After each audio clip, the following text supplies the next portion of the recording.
Yang berikutnya ada kelas limit atau batas kelas. Batas kelas suatu kelas dalam tabel distribusi frekuensi ada dua macam, yaitu batas kelas bawah dan batas kelas atas.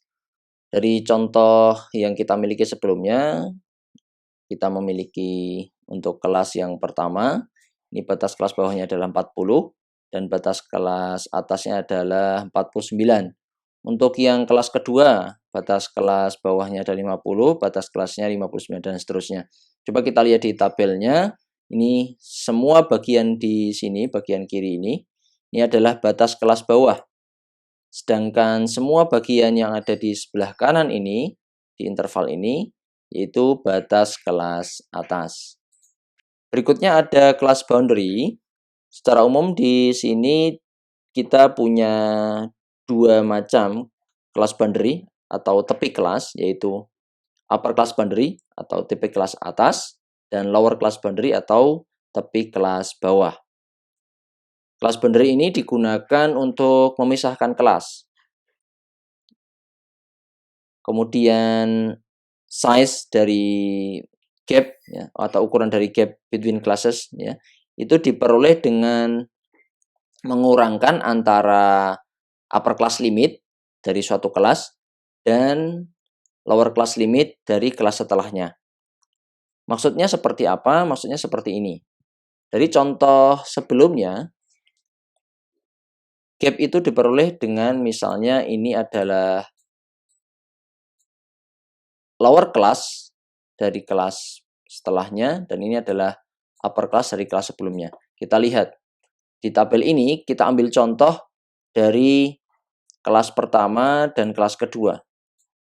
Sehingga tepi kelasnya didapatkan dari mana? Dari sini, 50 dikurangi 49. Di mana 50 ini adalah lower class dan 49 adalah upper class.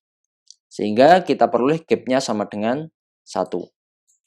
Kemudian lower boundary dari masing-masing kelas dihitung dengan mengurangi setengah dari nilai gap. Setengah dari nilai gap. Nilai gapnya kita punya berapa? Kita punya 1. Kemudian setengahnya, berarti setengahnya dari 1 adalah setengah 0,5.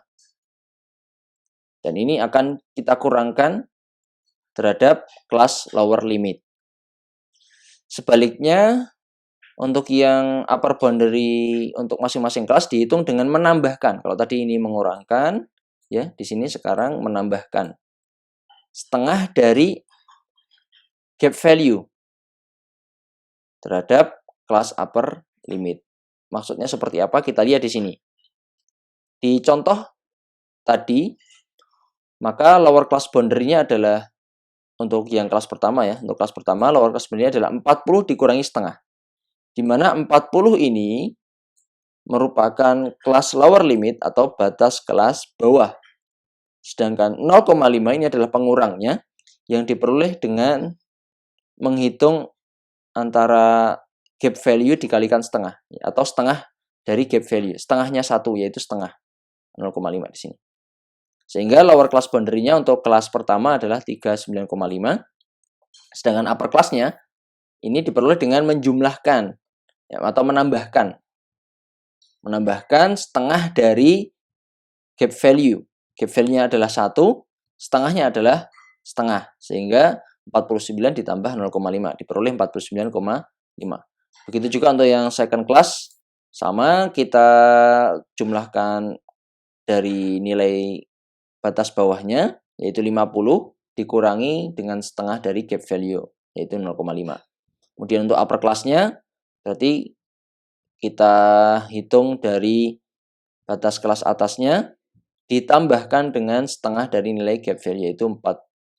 Oh, ini harusnya 59 ya, 59,5 dan seterusnya dan seterusnya. Kita coba ke tabel sini ya. Kita dapatkan untuk kelas boundary-nya yang ini yaitu 39,5 tadi, kemudian sini 49,5, di sini adalah 49,5, di sini 59,5. Ini 59,5, di sini ada 69,5. dan seterusnya. Ini tinggal dikurangi setengah, ditambah setengah, kurangi setengah, tambah setengah, dan seterusnya.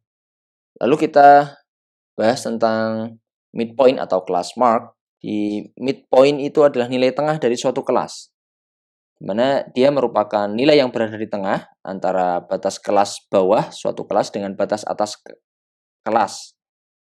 Kalau secara matematika, midpoint ini dihitung dengan menjumlahkan antara lower class limit dan upper class limit dibagi 2. Dari contoh yang tadi kita peroleh seperti ini. Di midpoint untuk kelas pertama ini adalah 44,5. Ini dihitung berdasarkan jumlah ini. Tepi kelas bawahnya, lower class limitnya. Maaf, batas kelas limitnya. Ya, batas kelasnya adalah 40 di sini yang bawah, yang atas adalah 49. Kemudian dijumlahkan dan dibagi 2 diperoleh 44,5. Jadi ini midpoint atau nilai tengah, semua ini diperoleh dengan menjumlahkan batas bawah dan batas atas dibagi 2. Yang berikutnya ada relatif frekuensi atau frekuensi relatif.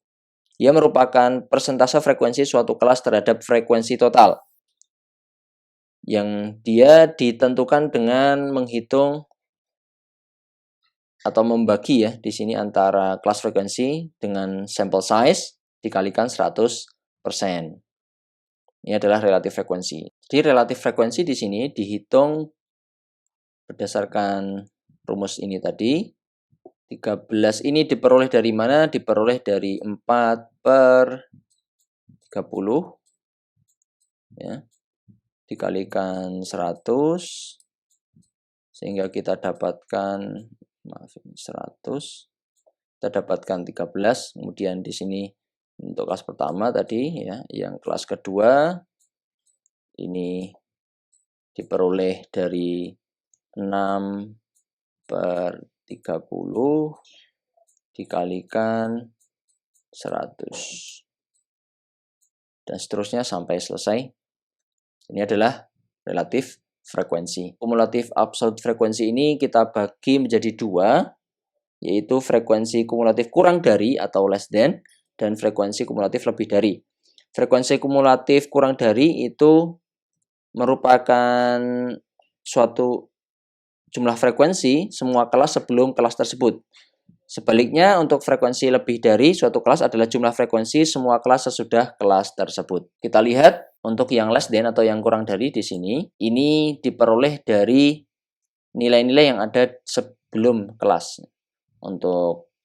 Nah, ini yang kita gunakan di sini adalah tepi kelas bawah. Tepi kelas bawah kurang dari tepi kelas bawah pertama, kedua, dan seterusnya. Ini ada berapa? Sehingga ini diperoleh untuk yang kurang dari 39,5 yang tidak ada. Berarti ada 0. Kemudian yang kurang dari 49,5 nya ada 4. Lalu yang berikutnya kurang dari 59,5 berarti 4 tambah 6. Ada 10. Dan berikutnya sampai dengan 30. Ini adalah kumulatif frekuensi yang less than atau yang kurang dari. Yang ini adalah greater than, yang dia diperoleh berangkat dari nilai yang paling tinggi sampai dengan nilai yang paling rendah. Ya, ini 30, kemudian 26. Dapatnya dari mana? Kita coba lihat. Kita berangkat dari yang paling tinggi. Jadi dari paling belakang sini ya. Kita dapatkan dari yang paling tinggi. 30, di sini jumlah total 30. Dikurangi 4. Berarti ada 26. Kemudian dikurangi lagi 6. Berarti ada 20. Dan seterusnya sampai habis. Ini adalah kumulatif frekuensi untuk yang greater than atau yang lebih dari.